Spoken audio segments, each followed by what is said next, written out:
So here we go, everybody. Welcome to another edition of the Boot Room, the show, where we look ahead to Town's next game. And it's second round of the FA Cup time on a Sunday at 5 p.m. Buxton of the National League North are heading to Portman Road this weekend. I'm joined by good old Andy Warren. Andy, this feels very different, this build-up. We had the first round, we had Bracknell Town, a step-free side, a nice little night there, and we beat them 3-0. This time it feels very different, this build up. How are you feeling ahead of this game? Yeah, it is. It is very different, isn't it? I think there's a few reasons for that. The 5 o'clock kickoff on a Sunday night for a game being televised somewhere. We are assured it is being televised somewhere. Certainly not in the UK, but it is being televised somewhere. That kickoff time doesn't help with kind of the magic and the romance of it. But also the game is going to be at a half empty or more Portman Road, rather than at the tight romantic tree lined stadium that we saw at Bracknell. So yeah, it's very very different, and it removes a significant element of the kind of banana skin tie for Town, you would think and hope, but stranger things have happened. But the stage is that much more kind for Ipswich. It's there's a reason the TV cameras haven't been sent by ITV or BBC to Portman Road for this one, and it's because they're not expecting the upset. Yeah, my favourite phrase for a Bracknell game was David versus Goliath. And it sort of still is, but Buxton are very much the underdogs going into this game. Yeah, it's like David versus Goliath, but it's being played in Goliath's back garden, Yeah, just to tip the odds further in Goliath's favour. But that's not to say that Ipswich will take this lightly, because they absolutely will not, and nor no, should they. yeah. Definitely. Let's quickly talk about Buxton before we get into Town's team and everything like that. Tommy Miller is the big talking point, of course, the assistant manager there. Buxton has said they're in the National League North, got promoted there last season. Of course, just like Bracknell, they've had to go through so many qualifying rounds to get here.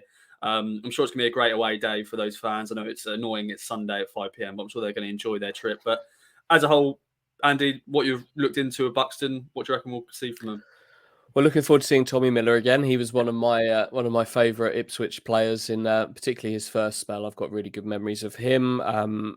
Glad to see he's working coaching wise. We had a chat with him this week. I think he's very very keen to get into the game full time coaching. He's part time, obviously, with a part time club at the moment. So it'd be great to see him again. But he'd be the first to say this isn't all about Tommy Miller. It's about the Buxton players, who train twice a week, Tuesdays and Thursdays, for an hour and a half to 2 hours each time, and this is their big evening, really. An interesting side if you look at them. There's a lot of, this isn't kind of a non-league side. It is, obviously, but it's made up of players. Many of them have played in sort of Premier League Championship academies and dropped down, young players trying to come back up again. There are a few that have played senior football in the EFL. There are a couple of names in there. Harry Bunn, formerly of Huddersfield, and Serhat Tazdemir, who's formerly at Peterborough, who we've seen before. And then they've also got some tried and tested kind of experience in there. Scott Bowden up top is a well-travelled lower league striker, played a lot of EFL football, but obviously finds himself in the non-league now in his sort of early to mid 30s. So it's an interesting squad. It's built with players with ability. They're playing at the level they're at for a reason, of course, but there's sort of some pedigree in there, if that makes sense. Some good players who will be looking to use both this game and their season with Buxton as a platform to try and get back up the pyramid that little bit more. So they'll be bang up for this, and Ipswich need to be wary of that. Yeah, definitely. As you said, Bracknell was a different sort of team in terms of they were proper, probably amateurs, while, as you said, Buxton players, some of them are part time and they've played in the Football League. Let's talk about Town then. Big news that happened today, announced Marcus Harness. The injury news is as worse as we're expecting. Yeah, give us an update, Andy. Yeah, so Marcus Harness is having surgery in the next few days on the knee injury he suffered against Portsmouth on Tuesday.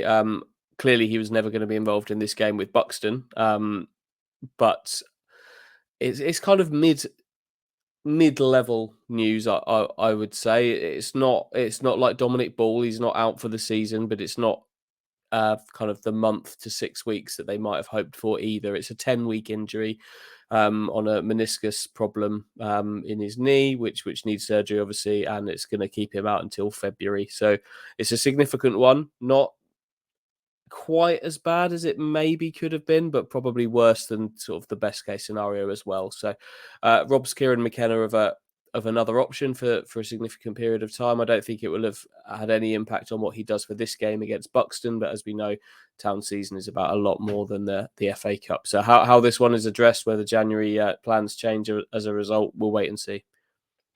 Yeah, we shall. And let's talk about the team then, Andy. We are now to bare bones, definitely attacking areas. Who are you playing there, my friends? And it's an opportunity for some players to get some more minutes. You know, Greg Lee played on Tuesday night, maybe an opportunity for him to start again. Of course, we're playing on Friday, so it's a bit of once again, it's a short gap until we play again. So are you still maybe resting if you play? Like Leif Davis, would you rest him, for another game? I think I probably would, yeah. I think that a team that you'd put out for this one would still resemble a strong one. Certainly, I would say that McKenna went strong on Tuesday against Portsmouth, and I think he'll do so again.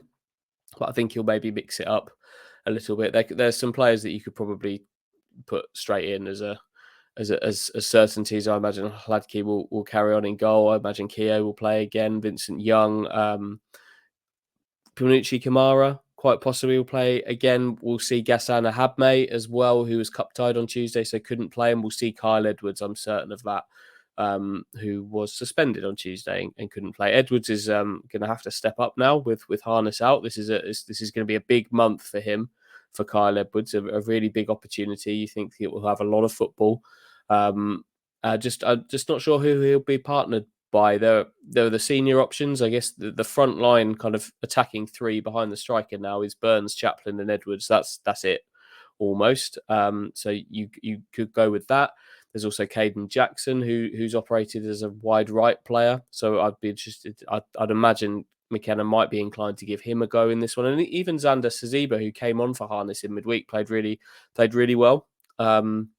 Played really well after he came on. Whether he gets another go from the start or whether you do go with Chaplin and maybe hope, with a lot of these players, hope that Ipswich are up and out of sight almost by the hour mark, and then you can make 5 changes and get whoever you want off. But the Harness one is an interesting one, isn't it? Do you risk these players? Like, I think you could certainly argue that playing in the Papa John's Trophy is a risk. But then you could also, that could happen in training. Injuries like these, it could happen in training, could happen in any game. So it's an interesting one. I'll be interested to see which way Kieran McKenna goes with this, but he's got some options. Okay then, mate. We're going to have a little pause here for the key stats going into the game. So we're back very soon for your prediction.